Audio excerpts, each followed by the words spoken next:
What's up, guys? Buckle up because you're about to enjoy an excellent Snaps game preview where we tell you everything you need to know about this weekend's game and probably some stuff that you didn't. Enjoy. Now we get into the big boys, guys. And we're going to start. Oof. What do they call it, Aaron? The granddaddy of them all? The grand freaking daddy of them all. That is the Rose Bowl, and it's Ohio State and Oregon. Where's my mouse? Okay, there it is. Ohio State, Oregon. And as we dive in, let's look at this last box score here, because it really does tell the story, Aaron, about what an epic rematch this is going to be. In that first game, 22 first downs for Ohio State, 18 for Oregon. 467 total yards for the Buckeyes, 496 for the Ducks. 320 through the air versus 340, 141 on the ground to 150. Time of possession, Buckeyes had the ball 7 minutes more. And they actually turned it over. I forget about that. They lost the turnover battle 2-0 here. See, that's and it wasn't as close as it was. That's something to really key in on going to this second matchup. And right? not turnovers and penalties. Yeah, and penalties. 8 penalties to 3 penalties right here. But as you can see, a matchup of epic proportions. And now we're going to get it in the Rose Bowl, January 1st, trip to the semifinals on the line. It does not get better than this. I think these are the two best teams in college football. This is if we had a 4-team playoff, or if this was seeded the way it should be seeded, I think this would be the national championship. And we're going to get in the Rose Bowl, which is the best location in all of college football, which is pretty awesome that this game is there. But I think if this was, like I said, if this was seeded right, or if this was last year's playoff, I guess it wouldn't be, because I don't think OSI would have made it. But whatever, like these, to me, like I said, these are the best two teams in college football. No, look, this is ideally you don't want this rematch in the quarterfinals. No, you want this to be a semis, or you want this to be a final. Yeah, but whatever, whoever wins this game will be better for it. But yeah, also though we say that.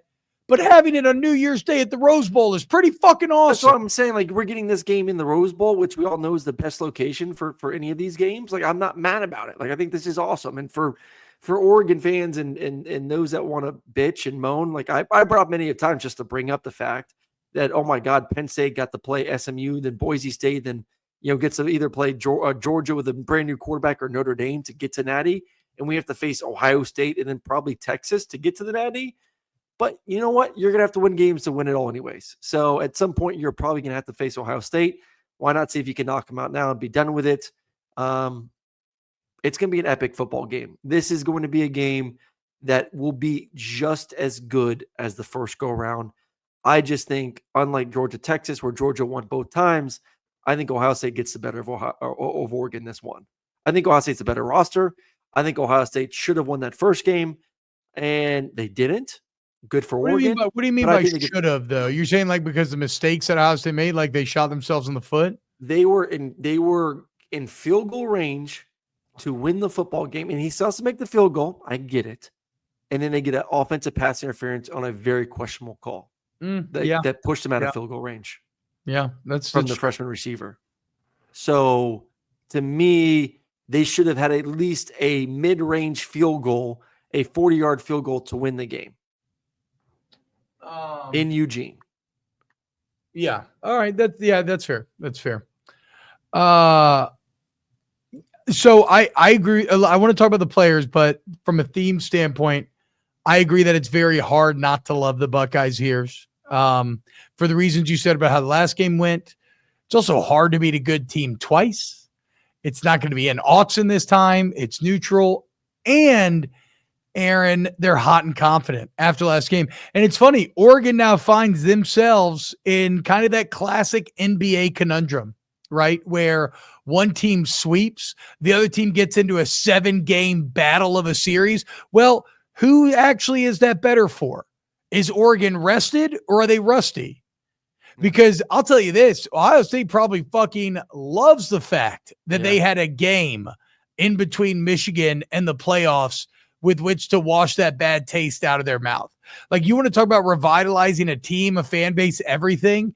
This weekend brought Ohio State back to life. And the whole time, Oregon's just been sitting there, getting healthy, right? Rested, which is a big advantage. And But 3 game weeks, I think this is something too that we're going to see from all these teams. I mean, that more so this game and the next game we're going to talk about, but 3 weeks between games is a long it's time a long off. time.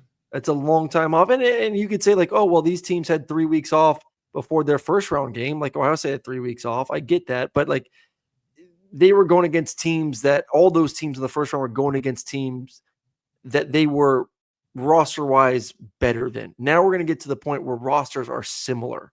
And you had a game last week where you got to Tennessee knock and the Ohio rust off. State were still the most similar, but yes, I agree Yes. with you. You're going into games where these rosters are almost identical.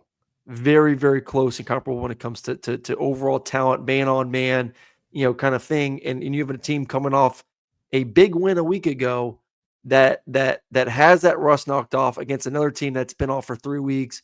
That game speed's going to maybe take a couple possessions to kick in. All right. So, but also like we're being so Buckeye. Like, let's also acknowledge how badass Oregon's been this year. Oh yeah, undefeated, only undefeated team in the country. A complete team, right? Great defensively, great offensively. I mean, this game, Aaron, features all of the best weapons left in the playoff, right? Yeah. Evan Stewart, Tez Johnson, Emeka Ibuka, Jeremiah Smith, Jordan James, backs. Travion Henderson, Quinshon Judkins. Like, this is all the big names are left in this game from an offensive skill standpoint. And the 2 best quarterbacks left in the playoffs too. And then, yeah, like I said, like there's Ewers has moments and Aller has moments, but these are to me the 2 teams that have the best skill overall from running backs and receiver standpoint, the 2 best quarterbacks, and 2 of the best defenses. This is why I say like these are the 2 best teams in college football right now. What do you think the path is for Oregon to win this game then? Because to me, it's all about Dillon Gabriel. And I know that's reductive. It's quarterback, it's whatever. But Dillon Gabriel's not just any quarterback. He's the literal most experienced NCAA quarterback of all time.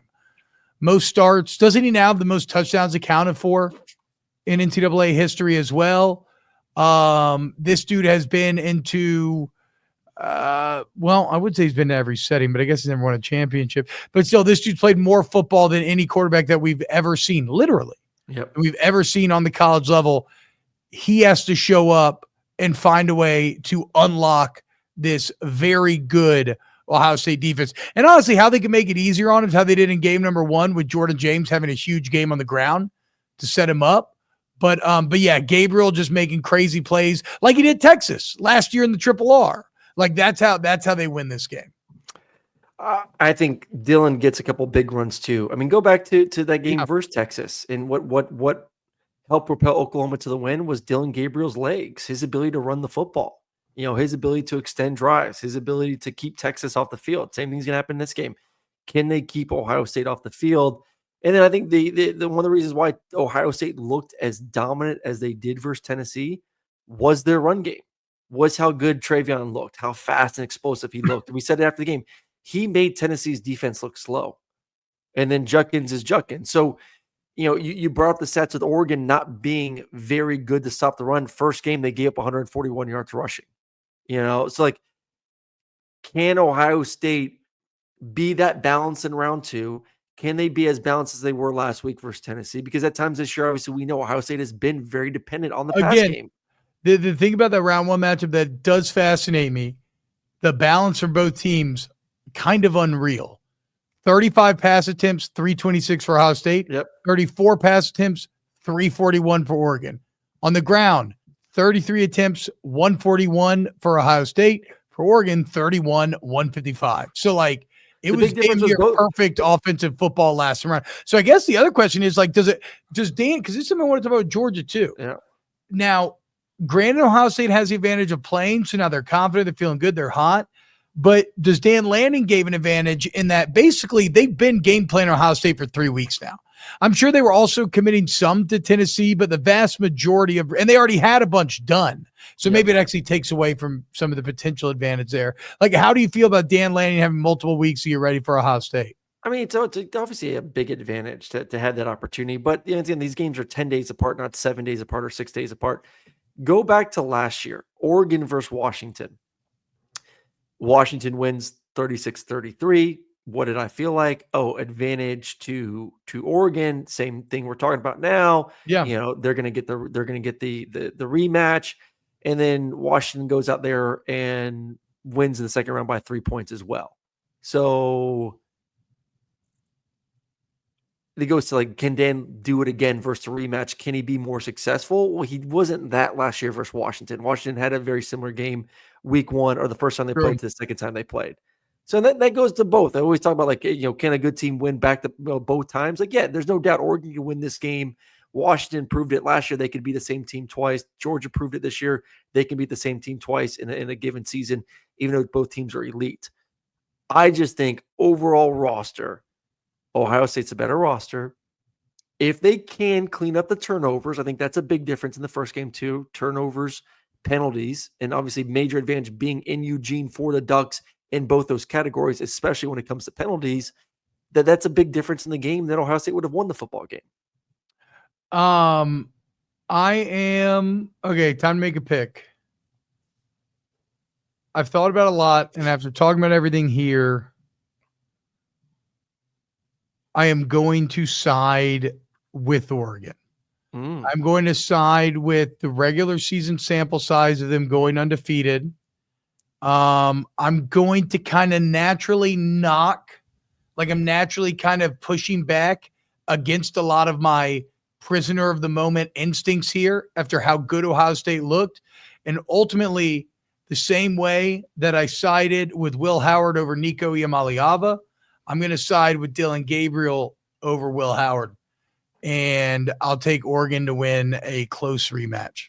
See, I don't think that there is that big of a gap between Will Howard and Dylan Gabriel. No, it's not nearly like it was last week at all. No, I don't even think it's like a quarterback difference a week ago. It was a plain, in fact, skill position. Their best running back didn't play. Will Howard is much better than Nico at this point in his career. It's not close. Well, he is too, yes. But I'm just saying that, like, Will has the best supporting cast in college football around him.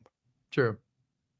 So he ain't gonna have to go out there and do it solo. You have Smith and Ibuka and those two running backs and other great players around him as well. So Carnell Tate also at the receiving position. So I just think they have, for how good Oregon is at the skill position, I would still give the edge to Ohio State. And I would say Ohio State's defense is better than Oregon's defense. So Buckeyes. I think the Ducks have a coaching advantage, though. Slightly. Underrated storyline, Chip Kelly against Oregon. Hadn't even thought about that. No. The house that Chip Kelly built. And now they find themselves, like we all would have known 15 years ago, we now have the Big Ten champion Oregon Ducks taking on the Ohio State Buckeyes, coordinated by Chip Kelly in a quarterfinal 12-team playoff game.